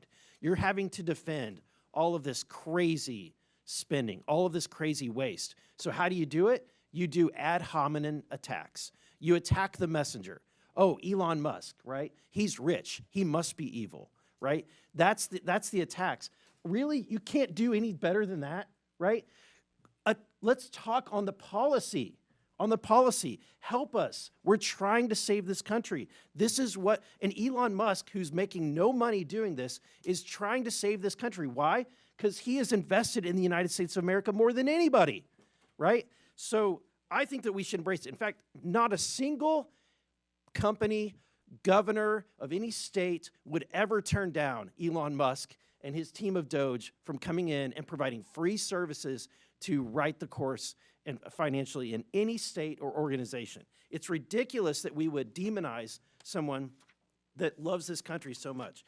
Mr. Whitman, the formation of agencies via the executive action is not new, right? The formation of DOGE is not new. Can you, are you familiar with any other previous presidencies where they've formed organizations like DOGE via executive action? Yeah, so actually the agency that DOGE is occupying is one that was created in a previous administration, so it is something that happens routinely. But I don't know if that answers your question. Yeah, there's been the Office of Budget Management was created, Environmental Protection Agency was created, the U.S. Digital Service, which is now DOGE, was created all by executive order, right? And actually one other I'd add is USAID was originally created through an executive order by President Kennedy and then later formalized. And then, Madam Chair, I have a video I would like to end with that just, let's review, if we could cue that, to remind, and I want to remind my Democratic friends, at a point in which you once had the majority of the American people on your side, this is what your party believed in. This report tells us how to cut waste, cut red tape, streamline the bureaucracy, change procurement rules, change the personnel rules, and create a government that works better and costs less. I've read it, and where it says the president should, the president will. Among the 800 recommendations, eliminating 12% of the federal workforce, merging some government agencies like the FBI, the DEA, and the Bureau of Alcohol, Tobacco, and Firearms, closing hundreds of government offices outside Washington. From the day I took office, one of the commitments that I made to the American people was that we would do a better job here in Washington in rooting out wasteful spending.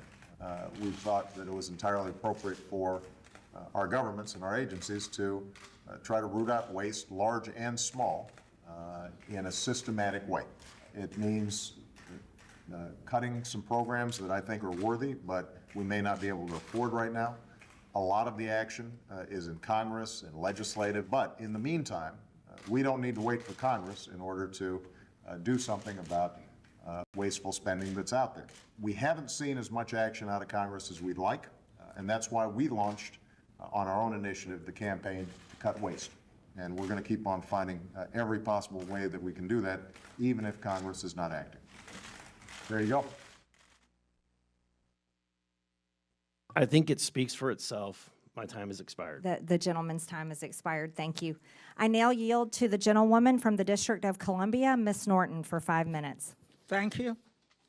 Our Republican colleagues and the Trump administration continue to demonize our friends and neighbors who work for the federal government and swear an oath to protect the Constitution and serve the public. Thousands of civilian federal employees have given their lives in the line of duty for their country. The administration seems intent on dismantling much of the federal government in violation of the Constitution, statutes, and regulations. And our Republican colleagues are letting them do it. They want to gut the nonpartisan civil service and to convert a significant portion of the remaining civil service into political appointees.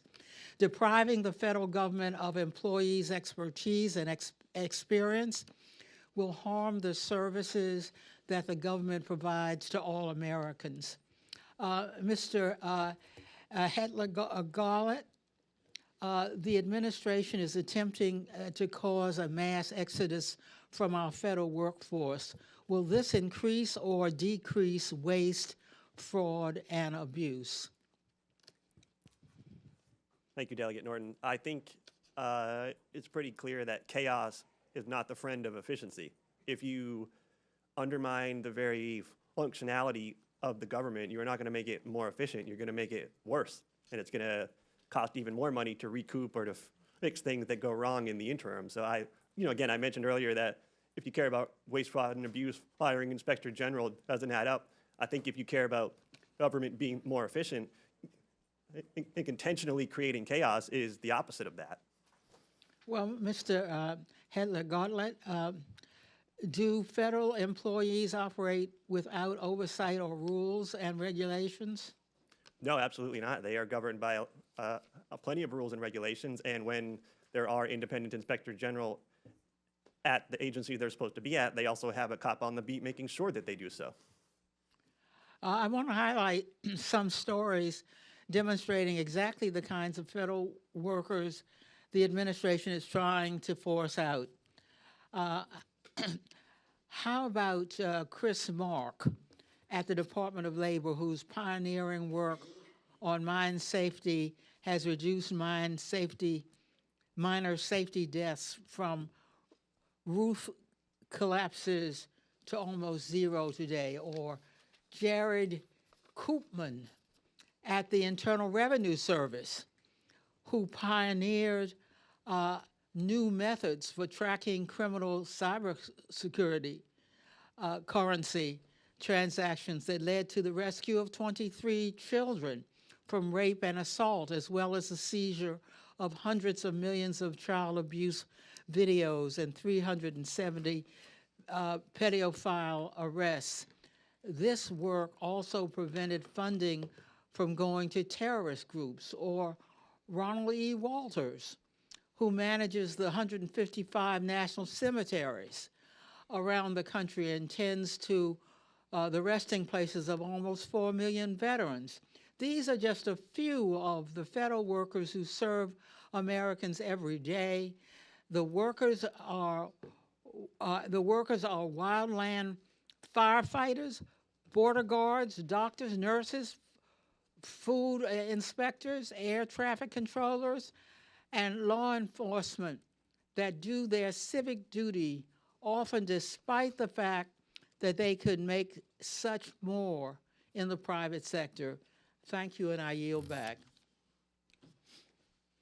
The gentlelady yields. I now yield to the gentleman from Georgia, Mr. Jack. Well, thank you very much. Thank you very much, Madam Chair, and I want to also thank you for convening this hearing. I think it's incredibly important, and I want to thank our witnesses for appearing before us today. Like another member of this committee, I too was once an employee of the Executive Office of the President. I worked in President Trump's White House from the very first to very last day of his first term, and I saw firsthand how entrenched and resistant the federal bureaucracy was to his agenda. So it's no surprise that today a few of my Democrat colleagues have continued that trend by using their time to bash Elon Musk instead of discussing ways to work together to advance a bipartisan cornerstone of President Trump's agenda, the mission to eliminate finally eliminate waste, fraud, and abuse. And I just took a rudimentary count of the Dems' testimony, or rather comments today, and I've got 27 mentions of Elon Musk and 3 mentions of waste. And I don't know if that's, in fact, the right count. Encourage anybody to fact check me, but I think it illuminates and illustrates one of the problems that we're facing, which is a lack of bipartisan effort to address these critical things that, you know, waste, fraud, and abuse is something that should be bipartisan. The chair noted that in her opening remarks. Now, Madam Chair, you know how much I enjoy studying public opinion. So with your approval, I'd like to enter into the record the CBS News poll from this past weekend, conducted February 5th to 7th, 2025. And I'd also like to illuminate 2 findings. First, 70% of Americans, Democrats and Republicans included, believe President Trump is already doing the job that he was elected to, which is interesting because I have an article here from CNN from September 2024 that notes Trump says Elon Musk has agreed to lead proposed government efficiency commission as ex-president unveils new economic plans. So he is doing exactly what he said he would do by empowering his administration to root out waste, fraud, and abuse, and that's exactly what we're trying to do here today.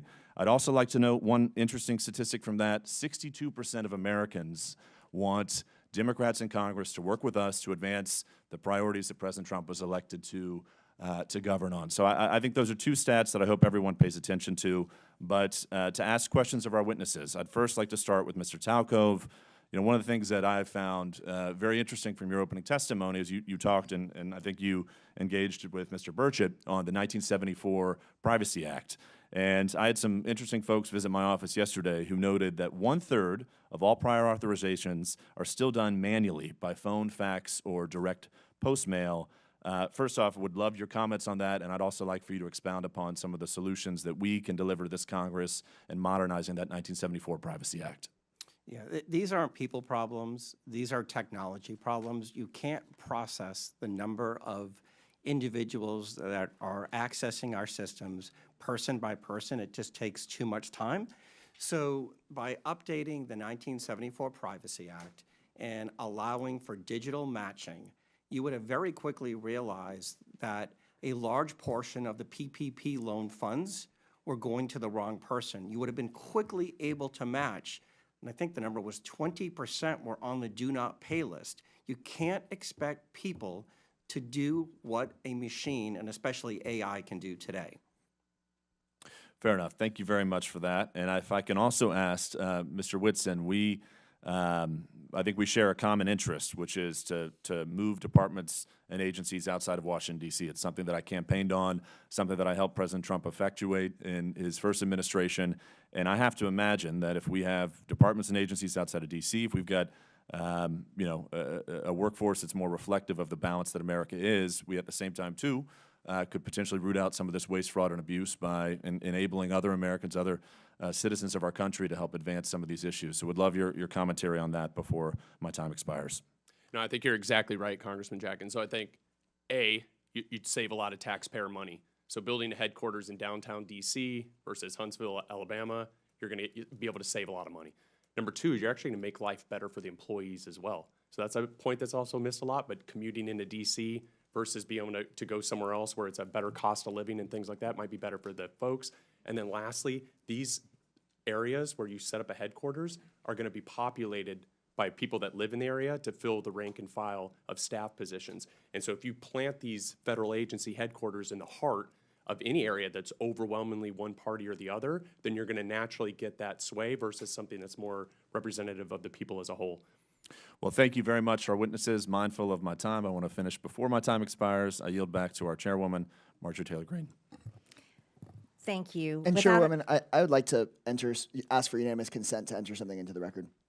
So what is it? It is a report from the Congressional Research Service, nonpartisan CRS, that lays out the rules and the law for firing inspectors general, which of course look into waste, fraud, and abuse. And Without that objection. Rule, thank you. And that rule requires, for the law to be followed, for Congress to be notified with 30 days and a reason for firing inspectors general to give Congress a chance to overrule that, and that's the law. So thank you for entering that into the record.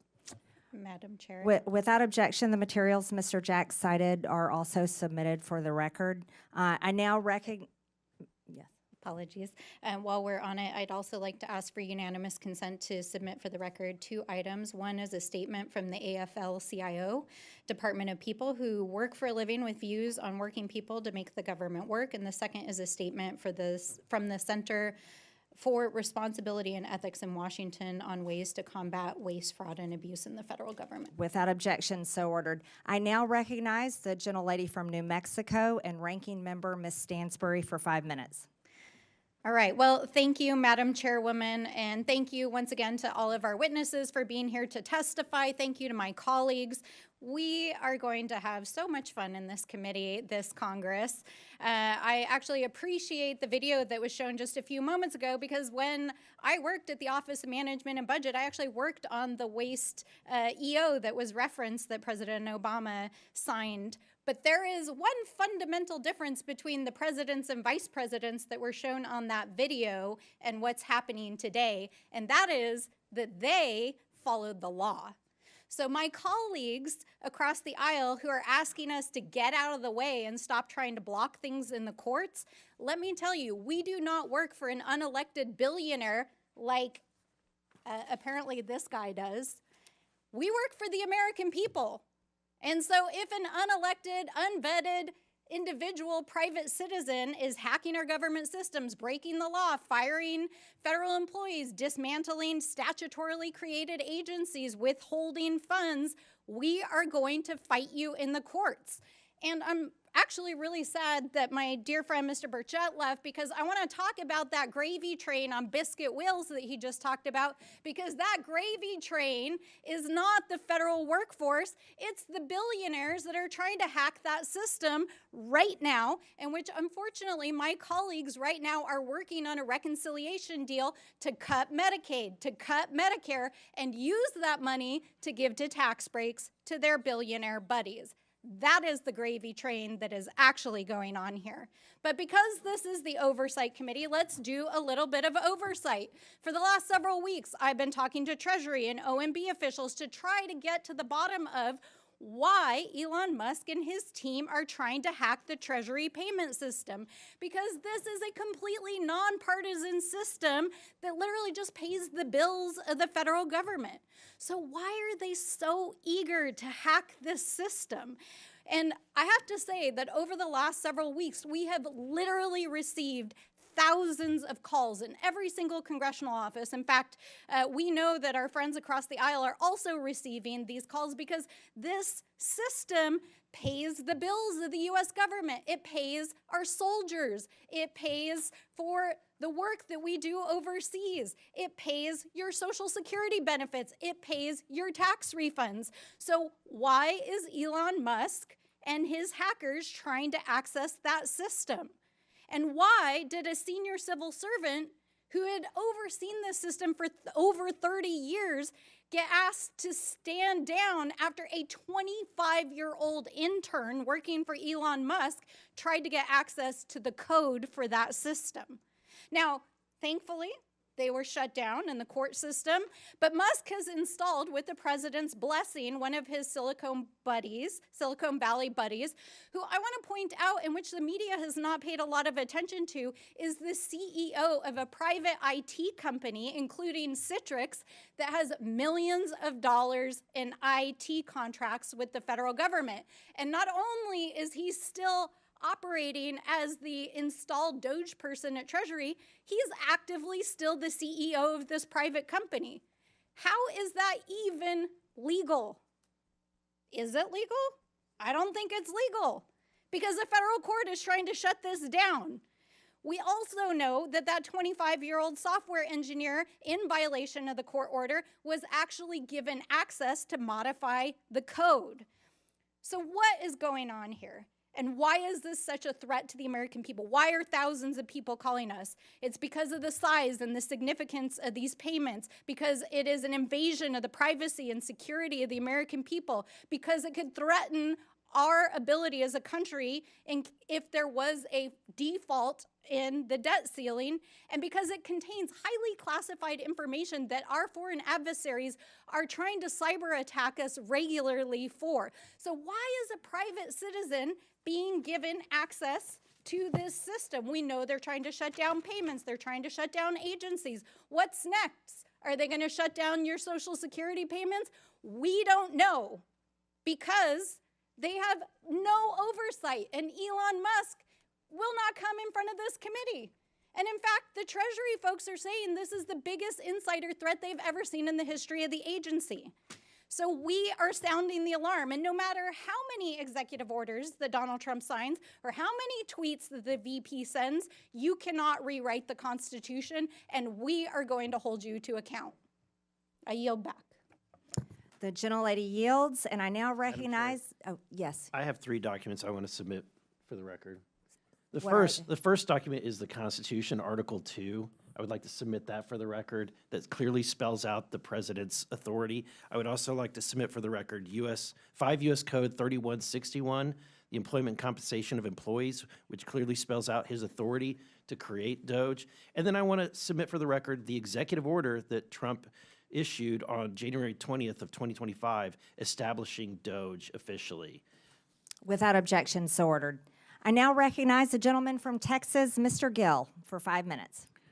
Thank you, Madam Chair, and thank you for hosting this committee. If we've learned anything so far, it's that Republicans want to cut waste, fraud, and abuse from our federal government and save taxpayer dollars, and Democrats want to grandstand and play politics. We can see right now, even, of the 6 Democrats on this committee, only 1 can even be bothered to stay for the duration of this hearing. All we've heard about for most of this hearing from the other side of the aisle is Elon Musk, Elon Musk, Elon Musk, unelected bureaucrat. And I'd like to ask if Democrats really care about unelected bureaucrats making decisions over our lives, where were they whenever their god, Anthony Fauci, was forcing vaccine and mask mandates on the American people for 4 years during the, during the COVID crisis? Where were they whenever unelected Alejandro Mayorkas was facilitating the invasion of our country by illegal aliens who were murdering and raping and pillaging our people? Where were they whenever the Secretary of Education, unelected Cardona, targeted states and schools and people who were disagreed with his view of the radical left's transgender ideology? Where were they whenever Gary Gensler, former chairman of the SEC, also unelected, was lawlessly thwarting the development of financial markets, particularly in the crypto space, by lawlessly pursuing regulation via enforcement? They were nowhere to be seen because they don't care, because all of those things benefited their side of the aisle at the expense of ours. And perhaps that's also why they don't seem to be very interested in rooting out improper payments from our federal government. If you wonder why so many people are cynical about American politics, this is it. This is exactly why. The reality is that Elon Musk serves as an employee of the president, and we were given a massive mandate to carry out what he's been doing. His job is to carry out the will of the American people as expressed through the executive. That's exactly how the Constitution is supposed to work. The Constitution did not create an unelected, unaccountable 4th branch of government in the administrative state. The American people know this. My colleague Brian Jack discussed some of the opinion polls recently.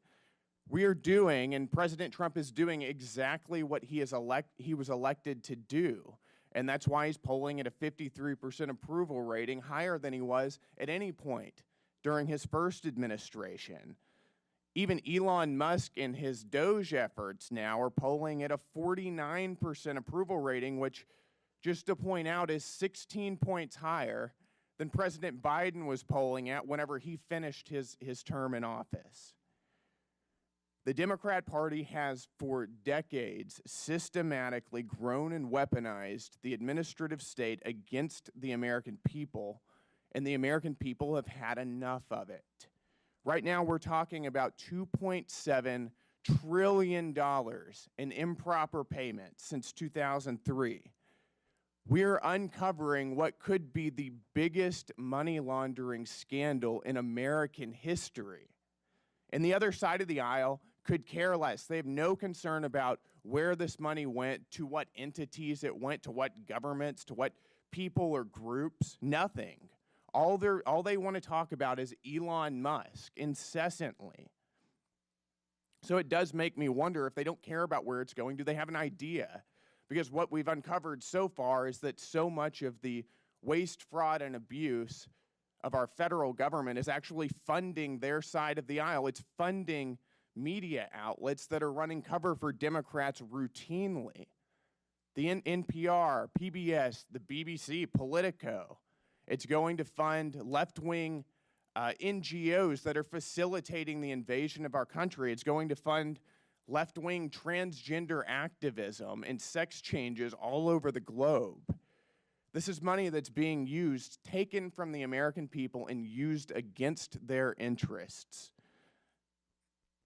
If you care about rooting out waste, fraud, and abuse, we should be serious about this. I'm very excited to be on this committee. I'm excited to expose what's been going on. Thank you, Madam Chair, and with that, I yield. The gentleman yields. In closing, I want to thank our witnesses again for their testimonies today. I now yield to the ranking member for closing remarks. Thank you, Madam Chairwoman. Well, I never thought so many conspiracy theories and wild accusations could be wound into one 5-minute speech, but I appreciate my friends across the aisle. First of all, let's talk about this massive mandate that supposedly brought Donald Trump into office.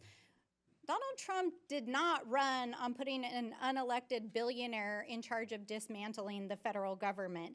He ran on lowering prices for Americans. And I think it's interesting that while we're sitting here this morning, the top of the New York Times is reporting that inflation has risen unexpectedly as food and energy prices have soared. What's going on, guys? I thought you were going to tackle inflation and food and energy prices. Isn't that what the executive orders were supposed to do? Oh, wait. Or is dismantling diversity, equity, and inclusion and our federal agencies and putting an ideological agenda and trying to fire the federal workforce your actual agenda? Have you been too busy trying to actually address the fiscal health of this country? Because the numbers are telling us that you have. So let's be real about what's going on here. I also want to point out that literally while we've been sitting here for the last almost 2 hours getting lectured on fiscal responsibility, literally the Republicans just released their plan to raise the debt limit while we were sitting here. And they want to raise it by $4 trillion. Okay, guys, like literally, I'm just like without words. Inflation is going up. You want to raise the debt ceiling by $4 trillion. You want to gut Medicare. You want to gut Medicaid. You're talking about going after Social Security after promising that you wouldn't. I mean, really, what the heck is going on here? We're not trying to take down Elon Musk as a businessman. This dude is literally breaking the law inside of the federal government. And for a party that is supposed to be the party of law and order, in quotes, I really do not see you holding him accountable and doing your most basic constitutional responsibility in the separation of powers. So, I want to end where I started. We are the Oversight Committee. We are the People's House for the United States of America. We represent the American people. And so, Mr. Elon Musk, if you would like to appear in front of the Oversight Committee, you have been duly invited. Please, come tell us what you're doing. Come testify in front of the American people. And please, come hold yourself to account. With that, I yield back. The gentlelady yields. I now recognize myself for closing remarks. President Trump was elected with a mandate to rein in unaccountable bureaucracy in Washington and to wage war on waste. I know that because I campaigned alongside him, and so did my colleagues. This hearing was the first battle of that war. And in the coming days, the subcommittee will release a report with legislative solutions to the problems we have identified here today. We aren't going to wait all the way until the end of this Congress. We're going to get to work immediately. The bureaucrats who have run Washington for decades are beyond the point of forgiveness. Their sheer incompetence and pure spite for the hardworking American people have resulted in total failure. The federal government has made over $2.7 trillion in improper payments since 2003, including $236 billion in 2023 alone. Those are trillions of dollars that honest Americans have paid in taxes at gunpoint over the years. As we approach April 15th, Americans are once again preparing to do their taxes and fork over their unfair share of money it takes to run this country. And I have to tell you, the American people have not been getting their money's worth for a long time. Most improper payments in recent years were issued through 5 programs: Medicare, Medicaid, the Earned Income Tax Credit, Pandemic Unemployment Insurance, and the Paycheck Protection Program. But a total of 16 federal programs had improper payment rates of 10% or more in 2023. That includes SNAP, the federal food stamp program, which paid out $10 billion taxpayer dollars improperly. To get their arms around this problem, Elon Musk and the DOGE team went straight to the source. They went to the Treasury Department's Fiscal Service, which makes about 90% of the trillions in federal payments issued annually. The audit of these payment systems was long overdue. Treasury Secretary Scott Bessent gave DOGE employees working for the government read-only access to these systems so they could conduct that initial audit. That audit is already paying dividends. Musk learned that the databases federal agencies are supposed to check to prevent payments to fraudsters, crime rings, and dead people are not being kept up to date.